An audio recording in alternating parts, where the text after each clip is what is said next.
What would you think if I told you that there is a steel sports watch designed by Gérald Genta in the 1970s with a lower production volume than the Royal Oak 5402 and the Nautilus 3800? An integrated wristwatch that was water resistant up to 120 meters and could withstand magnetic fields up to 1000 Gauss. Basically, a hybrid of all the great aspects that people love about steel sports watches today. In today's video, you will learn everything there is to know about the 5 generations of the IWC SL steel line, Ingenieur from 1976 to 2001. So why is IWC from the 70s and 80s still an insider tip?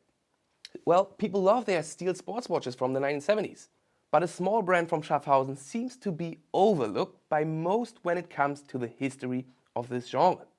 What is important to realize is that IWC didn't just have one collection, one interpretation of a steel sports watch. There was a club of model series that came onto the market in the mid-1970s. So let's take a closer look at their flagship, the IWC Ingenieur. Here you can see our today's model.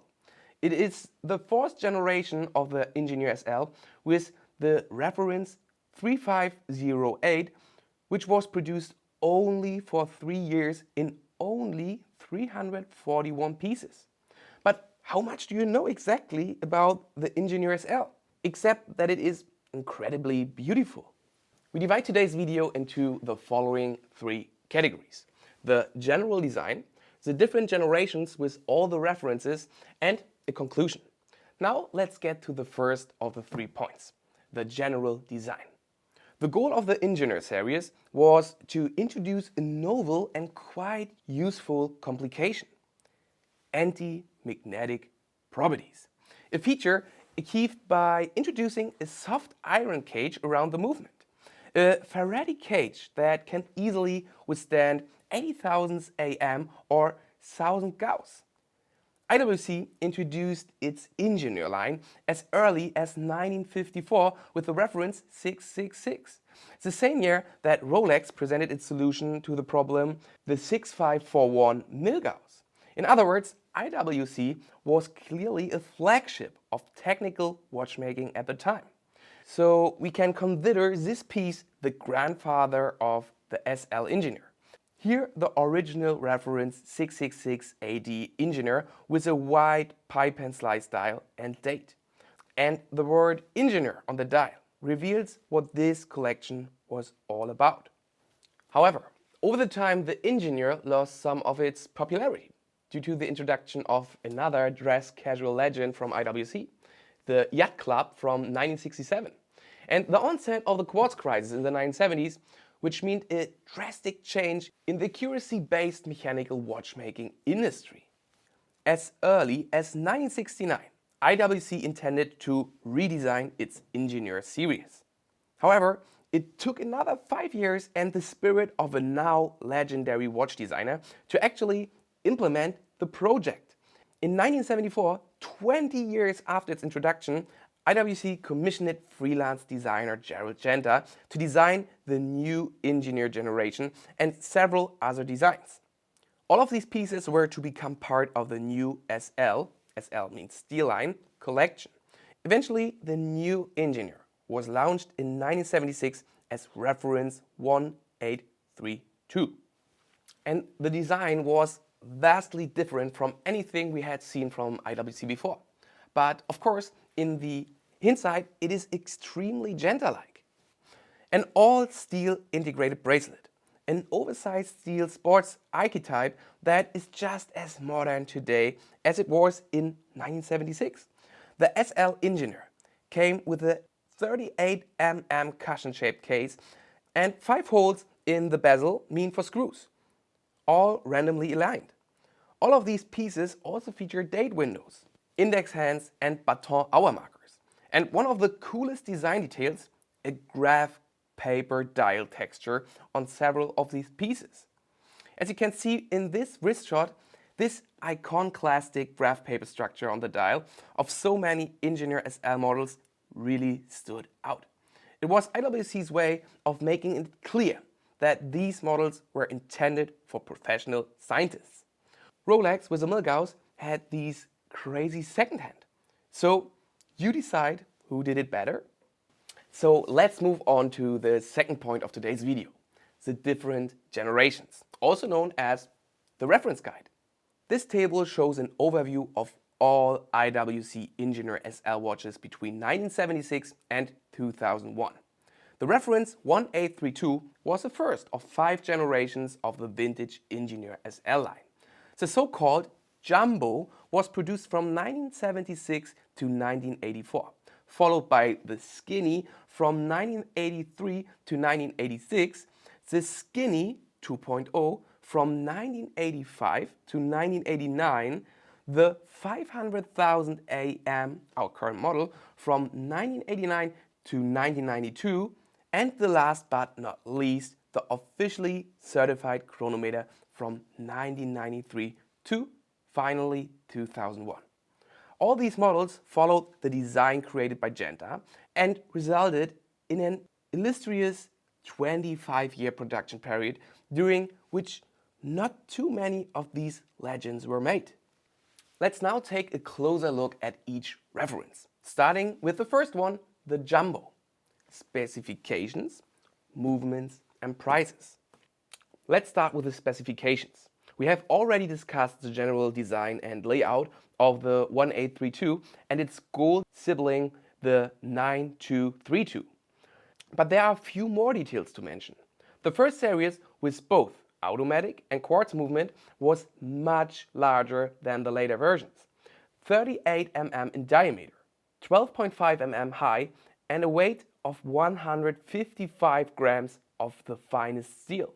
It was water resistant to 120 meters and could withstand 80,000 AM or about 1,000 Gauss. The movement. These early self-winding jumbos are also the only ones that still have an in-house movement. The quartz and later models are all equipped with a modified ETA or GLC movements. The caliber 8541 ES was based on the caliber 8541B, but was equipped with non-magnetic alloys for the mainspring and parts of the anchor. The price. It is really interesting to see how much these pieces retailed for back then. The standard steel Jumbo costs about $2,400 in 1979, both quartz and self-winding. The two-tone models were already available for $4,400. But for the 18-karat solid gold reference 9232, you need a lot of money, a whopping $15,500.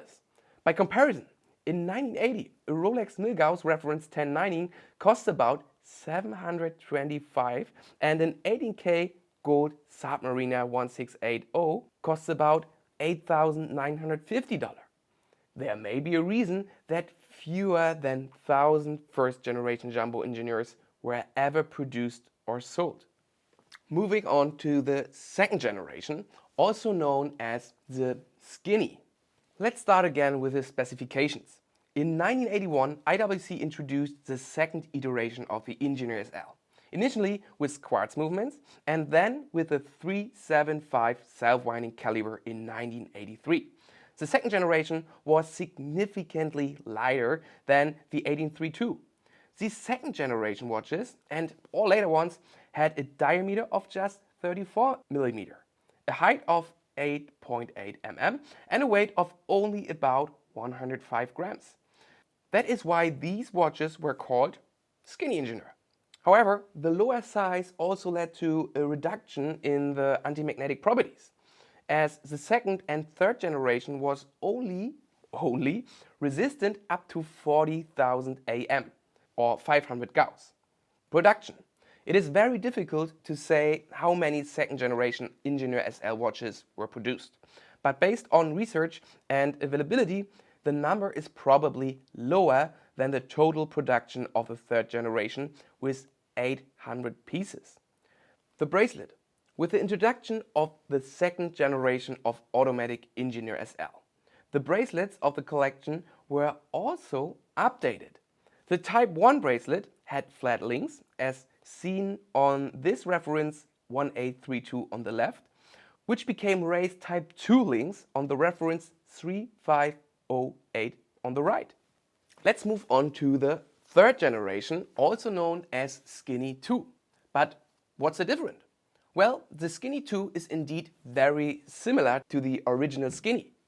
At first glance, these two watches are almost identical. The two differences are in the detail. The Skinny comes with an ETA 2892 movement, and the Skinny 2 comes with an updated ETA 2892A movement. Secondly, on the dial. The dials of the later reference 3506 were signed Swiss-made, while the earlier 3505 were only signed Swiss. However, this is not necessarily a rule, as some later 3505 may also have a Swiss-made dial. For direct comparison, a white dial reference 3505 with the signature Swiss on the right, and a later black reference 3506 with Swiss-made on the left. So let's move on to today's piece, the fourth generation, also known as 500,000 AM. The fourth generation is extremely interesting again. While the Skinnies were a kind of light version of the Ingenieur, IWC went all out with the next iteration. Think of it as an anti-magnetic on steroids. IWC invented metallurgy specialists Professor Steinemann and Dr. Straumann. I have to say, the most German-sounding academic names to help develop a super anti-magnetic watch in the mid-1980s. The result of their research was a new type of balance spring made of a special alloy, which led to an improved certified magnetic resistance of up to 500,000 AM, or 6,250 Gauss, or 0.625 Tesla. IWC was so proud of their achievement that they engraved it on the side of the case. According to IWC's archives and internal testing, the watch was still fully functional at 3.7 million AM, or 4.65 Tesla. For comparison, the Earth's magnetic field is around 0.0005 Tesla. Most modern medical MRE machines have a strength of 1.5 Tesla. And a regular junkyard electromagnet, you know, the thing that lifts cars, has a strength of about 1 Tesla. These watches would still keep time while along with you stuck in midair on a giant magnet. It's safe to say that IWC did not launch a watch with such specifications for civilian use only. Originally, these pieces were developed for the German military. German mine clearance divers needed the extreme shielding to avoid being disturbed by the electromagnetic fields of the mines. The movement. As with earlier versions, the 500,000 AM had an ETA ébauché, the 2892A2, but it was modified beyond recognition. It had a rotor made of 21 karat gold and a balance spring made of niobium zirconium in a soft iron Faraday cage, as mentioned above. An interesting side note is that the alloy was so costly to produce and process that IWC lost money on every 3508 sold, making these pieces one of the coolest financial disasters in watchmaking history. Now on to the last generation, also known as the officially certified chronometer. After the financial setback of the 3508, IWC continued to stick with the Ingenieur series. The brand wanted it to become a special and very professional watch, with the introduction of the reference 3521 in 1993. IWC tried to make the Ingenieur professional and profitable at the same time. How? With COSC certification. The movement. IWC introduced a new generation of movements from the watchmaker Jaeger-LeCoultre, the ultra-flat GLC caliber 889. The same caliber that also ticks in several AP Royal Oak Day-Date and Moonphase models from the 1980s and 90s, which is COSC certified as indicated by the signature officially certified, on the dial at 6 o'clock. These later slim with 34mm Ingenieur watches also had a magnifying date at 3 o'clock. And to further improve the anti-magnetic properties, the rotor was made of 950 platinum. The improvements. After some cost cutting on earlier skinny SL variants, the reference 3521 was finally back on its old professional specs, with a water resistance of 120 meter and a magnetic resistance of 80,000 AM. The feature that made these pieces great in first place. Again, the COSC certification is definitely a plus here. All in all, definitely a worthy last Ingenieur SL iteration. Well, you saw it coming. The collection was discontinued in 2002. Now we have worked our way through the reference genre, and it's time for a summary. Overall, the Ingenieur in its SL version is both a cornerstone and a footnote of modern steel sports watches. IWC has found its niche in the anti-magnetic complication of watchmaking and has made some outstanding developments in this field. With the completely anti-magnetic reference 3508 and its innovative hairspring technology, IWC overtook the rest of the field by more than 10 years. And Rolex did not introduce its new biome balance, called Parachrom, until 2000. With all of its over-engineered madness and the clean, modernist and industrial lines of Genta design, the Ingenieur SL line has everything a modern favorite needs and more. Adding up the numbers, we can probably estimate the total production of the Ingenieur SL automatic watches at least than 5,000 to 6,000 pieces. This makes it even rarer than the Royal Oak reference 5402 from Audemars Piguet. And we think it won't be an insider tip for much longer, as more and more people are beginning to appreciate the curious chunk of Teutonic steel. We can't wait for these watches to get the recognition they deserve, and for IWC to finally take its rightful place as one of the most influential watchmakers of the 20th century. So that's all for today. We hope you enjoyed this video. So have a great day, and we hope to see you in our next one.